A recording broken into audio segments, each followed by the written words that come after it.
Hi guys, welcome to Diane's Crafty Corner. Tonight I thought I would do a quick review on the Tim Holtz Tonic 8x5 trimmer. This is a guillotine trimmer and I'm just going to give you my thoughts on it. Please remember that as I give you my thoughts on any item, I am giving you exactly that. I am giving you my thoughts on this item. I'm not trying to sell it to you, nor am I trying to talk you out of it. I am just telling you what I think about a particular item, why I bought it, and if it worked for me or not. Okay? So let's look at the trimmer. So I've got my other trimmer underneath it because I want to show you something with that. It came with these two pieces of paperwork, which just basically tells you what it does and where you can find them online. So that is how it was packaged. It was packaged in a piece of plastic with these two little cardboard inserts.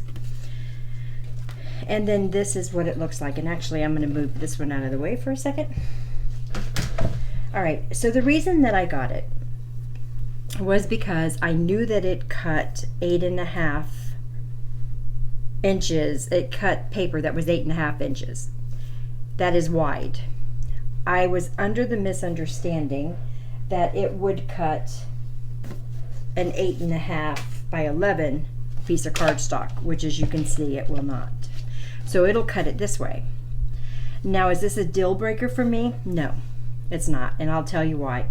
The reason I'm disappointed though is because almost all of I do top folding cards for most of my cards. It's my preference. I like to do my cards cut this way, scored this way, and top folding. I can't do this with this guillotine trimmer, but I can do all of my layering bases. Or if I should want to cut a card this way, I could do that. So I'm just going to show you how it works, how it operates. So the guillotine comes up like this. It has a blade here, and it has a blade here. Now these blades are self-sharpening, so you never have to sharpen it. You should never have to replace the blade. According to what I have read on, or as I did my research before I bought it, you can go many years and never have to replace the blades, okay? So we're going to give it a test. This is 110-pound Neenah Solar White. It is heavy-duty cardstock. I have found the hardest thing is to actually feed it through the little, I'm calling it a sensor. I'm not sure what they call it, but it's a guide, and it's also what you have to press down to cut. All right, so I'm just going to go ahead and feed it through.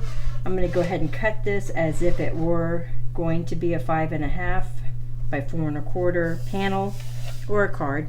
So if you do your cards this way, this is going to be perfect for you, and this is another reason why I got it. This is all the space you're going to take up. The con is, there is a con, there is no lock for this handle. So you're going to have to keep this picked up if you have small children in the house, you know, because kids are going to be curious and we don't want their fingers sliced off, and it's a sharp blade. So mine's going to be staying up on the shelf. So these, if you can see down here, the ruler is pretty easy to read, but if you're going to be going by 1/4 inches, it's even easier because there are grids on your plastic here that are cut out. They're not actually lined in, it's cut out. So, all right, so with that being said, the idea is that you put it to the size you want. You're going to put one finger and one finger here. That's what's going to hold the cardstock in place. If you do not do that, the cardstock will shift, and it does. Okay, and then you're just going to cut it. Now, it gives a fantastic cut, guys. Look at that. It gives a beautiful cut, and then you would just go ahead and score your card and fold it over, and you've got a perfect card. Another con for this is there's no place to score the card on here. There's no place to do your scoring. So that's a negative for me because I like to do my scoring on the same place where I cut it sometimes, but I'm mostly going to be using this as a you know, to cut my card fronts, not my cards, but my card fronts. So for me, I'm going to be going in and doing 4.25, which would be right there, I'm going to be doing mine into 4 1/4 sheets to fit a top panel for my cards. That's what I'm going to be using this for. And as you can see, look at that. Perfect cuts, no issues, beautiful. Okay, so I'm going to leave these like this. We're going to use this in with the other piece of paper. So here's another look at it. It's steadily down here though. It's not going to fall open on you. It's nicely made. It's very sturdy. It is I'm going to say it's about 10 inches long by about 8 inches wide at the deepest here. It's very well made. It's definitely going to hold up. I like how it has the measurements for 3x5s or 4x6s. It gives you the little notches here and shows you all the different sizes and where to place your paper if that's what you're going to be cutting. Like if you wanted to make a 2.35 square or oblong, right? You know, a rectangle, it's right here. It shows you where it's at. A 3x5 is right here. So it shows you where you should have your cardstock. So I think that's pretty cool. All right, so as far as general feelings on it, I like it. I really like it. It doesn't do exactly what I thought it would do. I'm going to hang on to it because I bought it because I wanted to save blades on my cutter, and I thought a guillotine would do that, and I don't really have the space for a large guillotine. So now let me show you my other trimmer and how it cuts, so you can see this really is a far superior cut. So let me dig that out. Let me show you real quick. Let me put this behind me. All right, so this one is my go-to trimmer, and I think the blade needs to be replaced right now as we speak. It is the Fiskars. It is the one with the extended arm, so it goes out to 15 inches. I very seldom use it that high. It goes to 6 inches here. I hardly ever go past 6 inches, but I do go to 6 inches regularly. And it just has the little replaceable blades. It lifts up and down, and it has a lock. So I can lock this. I can even take the blade out so Pukachu can't get to it. So I am crazy about this one, and I love the measurements on it. Okay. So now let's show you how it cuts. Well, I'm just going to show you how I normally. So this is how I normally do my cardstock. I do cut my own cardstock at home. I don't go have it cut anywhere. So I just take it to the 4 1/4, I take it down, and I cut. And then I would fold mine this way. Now I don't know if you're going to be able to see or not, but no matter how sharp my blade is, I get these little feathers, these little tiny toothy things in the side. They're not bad. You could totally pass that off with a card.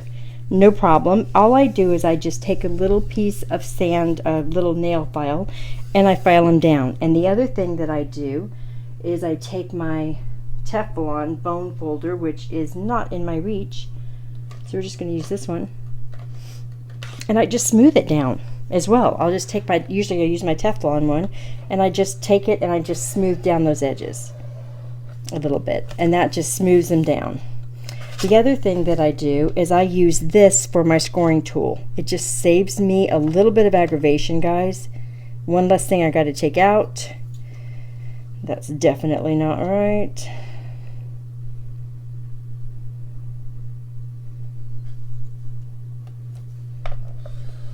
And I would just score it, and it would be beautiful. No issues at all. So I really like this one for my everyday trimming, my everyday papers. But I'm going to use the guillotine for my pieces of paper. I just wish that if that guillotine did papers long ways like this, I would be a very happy camper. So that's my review on it. I think it's an awesome tool. I'm going to use it. I'm certainly going to play with it, but it didn't exactly do what I thought it was going to do. Nonetheless, it's a great product, and I'm going to look into, when I get a little more room, getting a bigger one. I think he has a bigger one as well, because the quality of the cut is just superb. It's just perfect. absolutely perfect. So I'm definitely going to use it for all my front panels for my cards, because most of the time, you know, that's what shows the most anyway, are the panels that you layer on top of your card. So, and I tried it with thin paper and thick paper. Let me do that for you real quick. The hard cardstock was super easy, and I also wanted to show you, hold on, I wanted to show you how easy, how thin you can cut it. Oh my goodness, bending is not a good thing for me right now. All right, I'm just going to use a whole sheet. Give me 1 second, guys.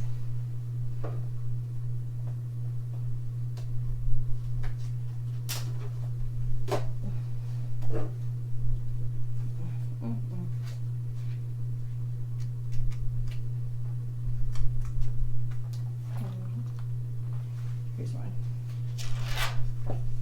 Right. So, got a piece of regular paper. This is just designer paper. And what I'm going to do is I'm just going to stick it in. I'm just going to cut off that top little ledge right there. And you can go either to the top or to the bottom. That's totally up to you. You're going to line it right up with the blade.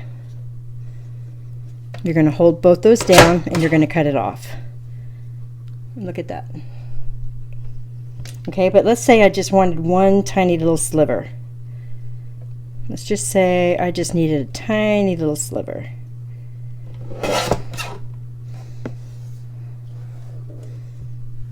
Look at that. Absolutely perfect. So it cuts the designer paper like butter. It cuts through hard cardstock like butter. Like I said, I'm definitely going to use it all the time. I'm just not going to be using it for my card bases because I prefer to have my cards fold top folding longwise like this instead of the other way, whichever other way that was. Okay, so that's my review on this. I hope you guys enjoyed this, and I'll be back to show you the Chibitronics on tomorrow night. Bye guys, have a good night.